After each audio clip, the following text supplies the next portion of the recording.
Advanced driver assistance systems, also known as ADAS, come in a few variations. Blind spot monitoring, collision warnings, and emergency braking act like a second pair of eyes and ears, monitoring the car's environment to warn the driver, or possibly intervene, if a crash looks imminent. Other systems are better thought of as convenience features, things like adaptive cruise control and lane keeping, which relieve some of the burden of driving.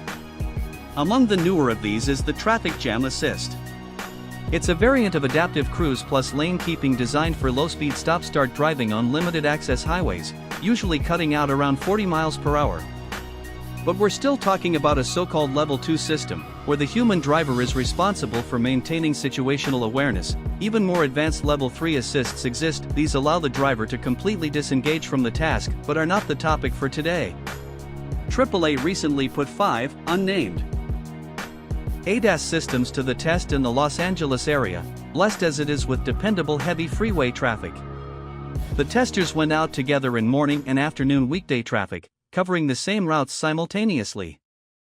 The vehicles were driven an average of 342 miles, 550 kilometers, over 16.2 hours, with the ADAS operated according to each vehicle's user manual. And the cars were instrumented with cameras and GPS to record traffic conditions, behavior, and so on. In addition to comparing how these ADAS worked in the real world, AAA wanted to compare the performance of some more capable systems that allow drivers to take their hands off the wheel, versus systems that require drivers to keep their hands on. On average, such systems buy the driver less than 10 minutes of peace in a traffic jam. AAA found that notable events were recorded by the data capture systems every 3.2 miles, or 9.1 minutes, on average. And 85% of those notable events required the driver to intervene. As most people who have used adaptive cruise control in traffic can no doubt appreciate, the most common event that required intervention was a car ahead cutting into the driver's lane. These occurred about once every 8.6 miles, or 24.4 minutes, with 90% requiring intervention by the driver. Inadequate lane centering was the next most common event, occurring once every 11.3 miles or 32.2 minutes. 72% of those events also required intervention.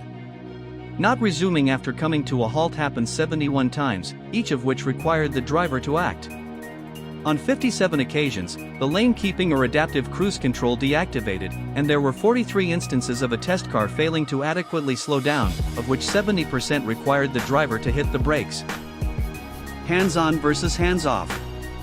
AAA found that the less advanced systems that required a driver to keep their hands on the steering wheel experienced notable events at 3 times the frequency of hands-free systems. Hands-off systems only required intervention every 7.2 miles or 20.1 minutes, whereas the less advanced systems required intervention on average every 2.3 miles or 6.7 minutes.